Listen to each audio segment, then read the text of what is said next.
Hey everyone, welcome back to the finals of the StarCraft 2. This is the Numericable Cup finals. This is game 2, of course, between DIMAGA and the MarinKing Prime, of course. The first game was a very short, quick game and a very interesting one at that, even though MarinKing did try his best, but to no avail. So we shall see exactly what opening is going to be coming down from DIMAGA, followed by MarinKing's reaction. So both players, of course, are droning up initially. Nothing really much is going to be happening, of course, for both the players in the beginning of the actual game. We do have that supply depot coming down. He might be going for that barracks as well, but we shall see what's going to be happening. He did, of course, build that barracks on the second position down, so we are going to be having the double barracks, of course, to block off the destructible debris, so that's a pretty useful tactic, while DIMAGA did go for that second hatchery first. Finally, he's going down for that scout out, and he should be able to spot out that the second hatchery is there. So he will obviously try to build that bunker, and a lot of drones being pulled off the line. He is, of course, trying to push down that initial game harass, but I don't know if this will be actually effective though. So far we do have MarinKing, of course, going down for those double barracks production. He doesn't have enough, but he could kite and really take as many of those drones out. So far it's actually pretty effective in terms of getting those drones down. More Marines, of course, being streamed across the map, but these amount of Zerglings will pretty much take care of that very quickly. If he can group up with those 2 more Marines, he might actually have a chance against this many Zerglings. That Asivia, of course, would be sacrificial. That is a guarantee, but nothing so far can be happening. Of course, the spine crawler is being moved forward to prevent any of those initial harasses happening, and these 2 Marines could pretty much kite out and take care of these units, but they will be surrounded, and that is the end of that. Finally moving forward, of course, he knows that is coming. He does have this great barracks. Finally the wall is happening here, and he should be pretty much be able to take out this. I'm not sure if he should cancel it. He should cancel it. He just canceled it on the last second, but he did, of course, manage to take out a few of those units, and this is, again, unfortunately he lost it this time. He didn't actually manage to cancel it. SCV is being pulled off the line.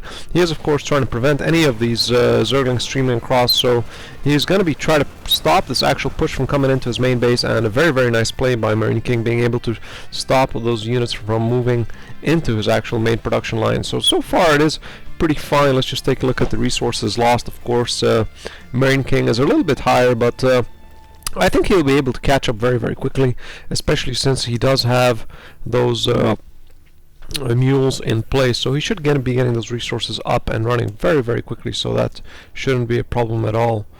Now let's go back to our actual production tab. He's going to be taking care of the supply depot, finally moving up that actual barracks to the top position, and this, of course, overload here is a very nice position for this actual map, as you can have the actual advantage of being able to spot all the units and movements happening on the other side.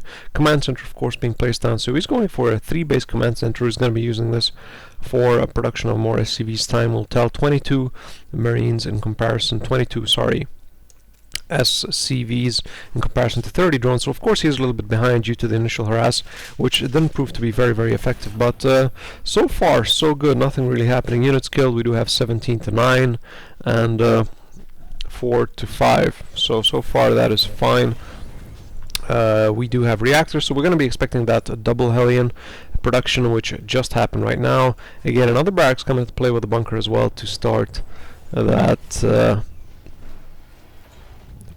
production. Again, the command center was completed here. The metabolic boost is happening for DIMAGA, and so far nothing much is happening by both the players. We do have, again, another hatchery coming down for DIMAGA, so pretty much they are in parallel to both the players. Finally those double Hellions moving in. I do think he did spot that. I'm not quite sure if he did spot that. Of course, he's jumping down to those Xel'Naga towers to just have a little bit of advantage in terms of being able to spot what is happening here. But this is pretty popular. I'm not sure why he doesn't throw down an expansion in terms of that. He did spot that 3rd hatchery, so he knows that 3rd hatchery is there, and that macro hatchery is going to be coming up as well. And this spine caller should pretty much keep these at bay. We would have the queen being pulled off the line very quickly just to prevent anything from happening. Of course, those Zerglings will pretty stop that harass coming in from those double Hellions. 4 Hellions finally into play, a couple of Zerglings, of course, to defend the hatchery, and that's pretty much it. Roach is, of course, starting to stream out for DIMAGA, while the armory, 2 armories, so we're going to be going for a mech build or air dominance, but time will actually tell why we do have those double. No, we are going to be having a mech build. He's going for those vehicles, so we're going to have more factories coming into play. Yeah, we're going to have very heavy mech build by MarinKing.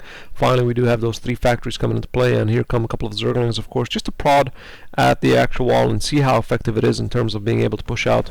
But the bunker should pretty much be able to take care of that, including those Hellions.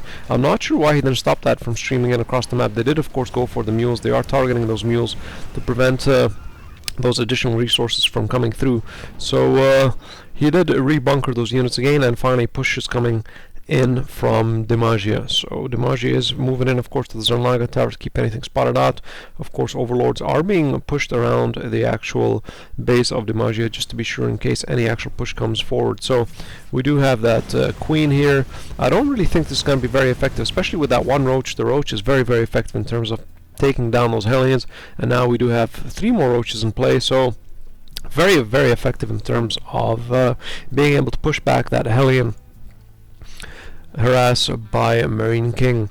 Now we do have a lot of upgrades, of course, coming in. A Zerg attack, ground attack 1, and so far he's not really countering anything for that heavy mech build that's coming in from MarinKing. So this is going to be quite a big of a surprise. This is going to be a very heavy mech actual aggression by MarinKing. The question is, what exactly does he have in mind? Is it going to be a tank Thor composition, maybe with a little bit of Hellions, or it's just going to be a tank maybe with a couple of Marines? Of course, he's moving to the frontal wall. This is going to be salvaged. Maybe another bunker is going to be placed instead of it, so we might have another bunker down here.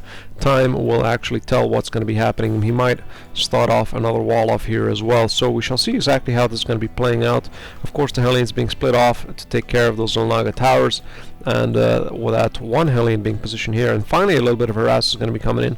Unfortunately, those Roaches should be very effective in terms of keeping these Hellions at bay, even though there's only 4 Roaches, but they are very effective in terms of taking those Hellions down.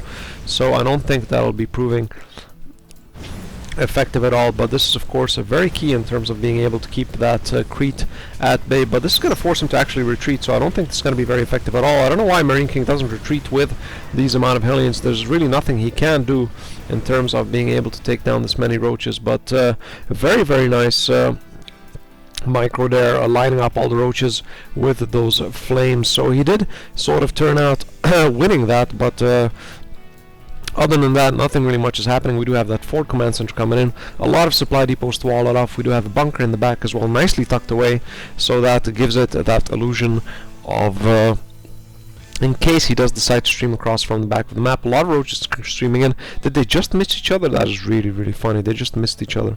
So both the actual builds missed each other, and he is moving down, of course. He is actually not going to be doing anything. He's going to be retreating back to his base, and finally here comes the push. I don't think it's going to be effective at all. Finally, those double tanks with those 1-1 upgrades are going to prove very effective against those Roaches. So finally a massive Roach build-up is coming in. Those 2-2 upgrades still not complete though, but he does see that the Roach build-up is happening, so he's going to be starting to move down more units. Will he siege up more tanks? He needs at least a few more tanks to siege up to be able to take down this many Roaches, and we do have the speed upgrade for the Overlord, so we're going to have a Roach drop. This is going to be very effective Roach drop happening here. So Roach drop is going to be happening by the Overlords. This is going to prove to be very effective and deadly for MarinKing. Now the question is he prepared for this? I don't think he actually expects that a Roach drop is going to be happening. As far as he's concerned, no Roach drop no actual drops are going to be happening so far, but he will spot this out. It is coming in for his base, and a little bit too late. He just moved out, and he just spotted the actual Overlords coming in and dropping down those Roaches, so he needs to get those Thors down and be able to deal with those Roaches. Of course, SCV is being pulled off the line to prevent those Roaches to get as close as possible to those tanks and to make those tanks as effective as possible. Hellions moving in across again, streaming across the map, but he pretty much left his base open to actual entry, and he's sieging up again, moving all those SCVs across them to prevent those Roaches from getting any closer to the actual build. He did, of course, borrow them. He really needs a scan now. If he could get a scan down there, it would be very effective. He does reload those Overlords, and he's going to be trying to drop them on the higher ground here to start to continue his actual harass, but nothing really much is going to be happening so far. This is a very, very effective build. We do have a couple of siege tanks on the lower ground, which will prove to be very, very effective. I think that this actual harass by DiMaggio is very, very good, but unfortunately won't prove to be that good. He really needs to get these overloads down and killed as quickly as possible. He needs to counteract these overloads. I don't know why he doesn't move the Thor down. He is keeping the Thor, of course, to try to actually defend that actual build. More overloads streaming across the map, and he knows that there's going to be more drops coming into play, but hopefully he should be able to counteract this actual build. But I don't really see this happening, though. He does have more siege tanks. A little bit too late, though. They need a couple of seconds to get sieged up, so he's going to be losing quite a bit, including the actual Thor is going to be dropping. No actual SCVs being pulled down to the Thor to repair that Thor, so he did drop very, very quickly, and we do have very, very aggressive harass coming in for those units. SCVs, of course, not being pulled off the line, and finally he's going to be moving forward with his tanks and sieging up a little bit far away. One of the command center drops, and he's going for another command center. So far, a scan is being placed down just to make sure that any of those borrowed roaches are there. There's still that one borrowed roach, so he's going to be taking care of that, while this planetary, of course, did keep its ground and it was repaired. So I don't really see DiMaggio actually having an upper hand here. He's losing a lot of resources, while MarinKing is in terms expanding. Yes, he is losing a lot of his units and structures, but he is keeping his grounds. He is really keeping his grounds and holding on very, very good. Those turrets are finally starting to grow up and starting to be placed all around the place, so he is really keeping his ground, and he actually might have an advantage here as long as he can keep the harass continually, like if he can keep it to stay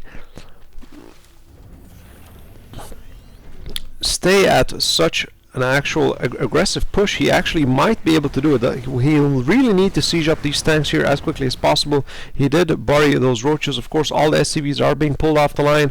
He's going to be trying to prevent those roaches from moving forward. Those upgrades finally are going to be hopefully be finished. So that is the end of the roaches. With the 2-2 upgrades finished for these tanks, it will prove very, very effective. As long as he doesn't get into the armories, I think it'll even make the upgrades for the 3-3 upgrades available. And all these SCVs are going to be finally being pulled off the line and moved down. So far, this aggressive push by DiMaggio is really turning its toll on both the players, but I'm not really sure if MarinKing does have an upper hand in this at all.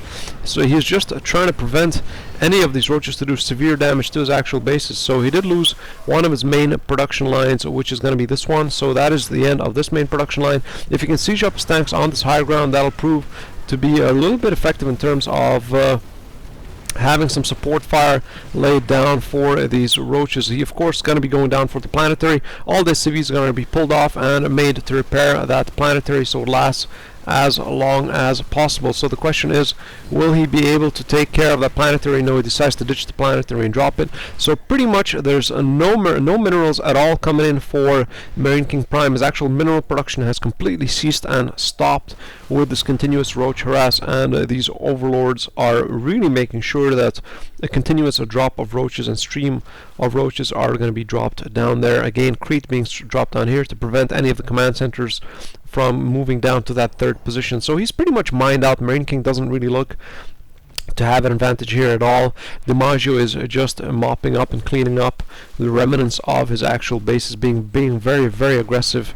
And DiMaggio, so far, as you do see, is also running out of minerals. He really needs his actual second mineral, actual third base to come up and get going here. Already his initial 2 bases are out, so he is mining on his third and fourth base. His fourth base is just about to come online, and this push, I think, is it. This push is the nail in the coffin, and that is the end, I think, of MarinKing Prime. This is the final drop that's going to be happening here. Nothing, of course, to counteract these overlords, and that is it. He really needed to get those ravens into play to counteract these drops, but unfortunately it wasn't done, and DiMaggio did take the advantage of no towers and no ravens at all. So he did, of course, make those drops very, very effective against the actual tank buildup, which really couldn't do anything in terms of countering those roaches at close range.